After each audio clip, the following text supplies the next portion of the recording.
going to talk a little bit about Native American cultural history here in Haverhill, and there was a lot of it, because at one time, Haverhill extended so far, and it was all a frontier town, that we have a lot of Native American cultural history here. Right here, you're looking at axe pieces and arrowheads or spear points that date back from 2,500 years ago to over 3,000 years ago.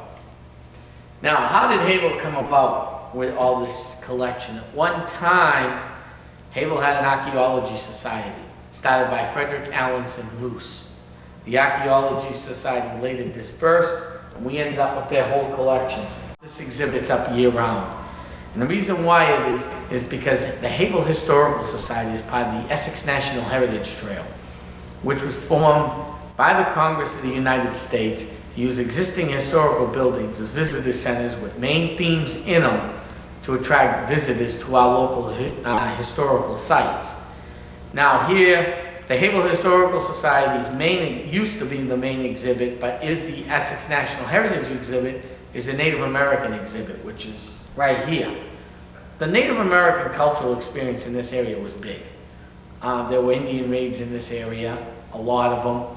And I'm not just saying Haverhill. When I mention Haverhill, when I'm talking about Indian raids, I'm talking about Haverhill, what existed as Haverhill. It now includes the cities of Methuen and Lawrence. There were a lot of Indian problems. We were a frontier community. One in the 1740s was the Battle of the massacre, the Easter Sunday massacre up in Ayers Village.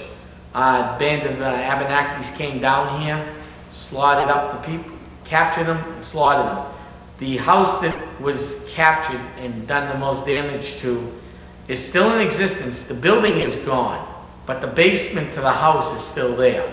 And that's up on Route 97. If you're going into Salem and you see a big red house, looks like an old farmhouse with overgrown trees in front of it, that's the house. The other one, actually, one of the other bigger fights was actually the Battle of Bloody Brook, which was then Haverhill, now Methuen. If you know the area well, you're on Jackson Street, which is part of Kings Highway, which Kings Highway runs in front of the museum, which is Water Street, Washington Street, and River Street, and it runs down through Methuen 110 out to Jackson and Howe.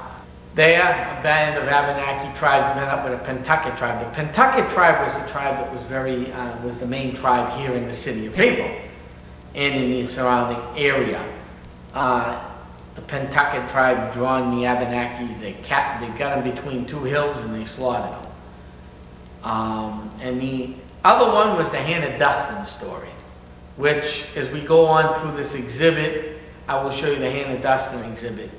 Hannah Dustin lived out in the countryside of Haverhill, which is out near past Ayers Village. It's actually up off Hilldale Ave area near 495. That area was not well protected because downtown Haverhill, where it stands today, is not where downtown Haverhill used to be. Downtown Haverhill originally was Mill Street, which is right up over a quarter of a block up the road.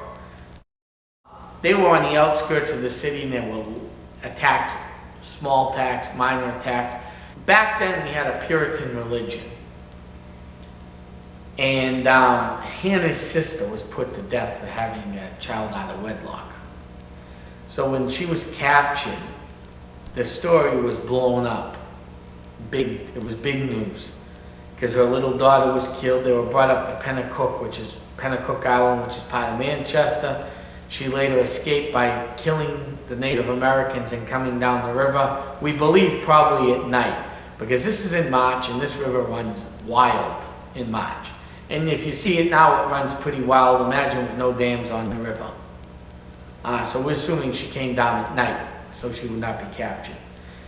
So these are the arrowhead and spear points in this case.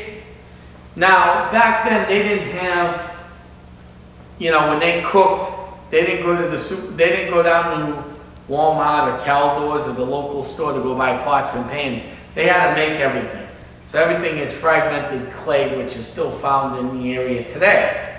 Those flint and arrow pieces, spear points or projectiles, whatever you want to call, were all made by hand by slamming stones together. Same with the pottery, it was melted stone, they beat the stone, same with the axe handles. Now, in order for them to move along this area, especially the Pennacook tribe, because of the Merrimack River, they had to make canoes. Now, dugout canoes, they didn't have the luxury of going to the store. So they had to make tools and fasten tools to do this type of work. Here, the slash and burn method on a log, they slash and burn a tree, they burn the middle of it out, and they start hammering it with these gorges, homemade gorges or grooved axe pieces to clean out the middle of the piece of bark. They also made a lot of jewelry. We have some scrapers, and I'll explain what those are. Here are some of the pendants. And this here, right here, there's a pendant. They would have worn that around their neck as jewelry. That would have been made out of stone. We have a bone piece here. This would have been for processing clothing. Now back then, the Native Americans couldn't go to the local store either. Most of their clothing would have been made out of rawhide from deer, coons, and other animals. Now, in order to get them cleaned and the meat, they had to come up with tools such as scrapers that you see here to clean away the fat from the back of the skins so they could wear it. Because back then, New England winters were colder than they were today, and these people froze. They didn't have heat, so the only heat they had were these animal skins. Beavers they used for different things. The coats were mostly made of, around here were deerskin coats or clothing, what coats they could make. These here are splint baskets. They're woven baskets. They would have been used to carry and made with dyes, Native American dyes, put this color in, and those dyes would have been made from plants. These would have carried the berries, the fruits. Some of the bigger baskets, which we don't have, would have been used to carry fish in. Which gets to the drying process. Now back then, there were no such thing as ice boxes or refrigerators. So the Native Americans had to be able to some way store food. And I'm not talking about store for 2 days, I'm talking about the fish they caught in the morning. They had to come up with a way to store it for supper. So what they did was, they had a drying process. This drying process, the fish would be set up sort of over a campfire barbecue, and the fish would have been laid out on top of it with the heat cooking the fish. So this would dry the fish out and preserve the fish. So later on, they could cook it and eat. Because back then, there were no such things as stoves either. So in the other way, they used to have these hammer stones, which would break up nuts, wild corn. This would be eaten. So this still grows here around the Merrimack Valley today. You can still see it growing. Apples. They also created bobbits, what we use for fishing nets. Those were made out of stone too. So, in order for the Native American people to survive the different adaptations that Mother Nature threw at them, they had to adapt to many, many different things. Fall, spring, summer, winter, the different food habitations that take place.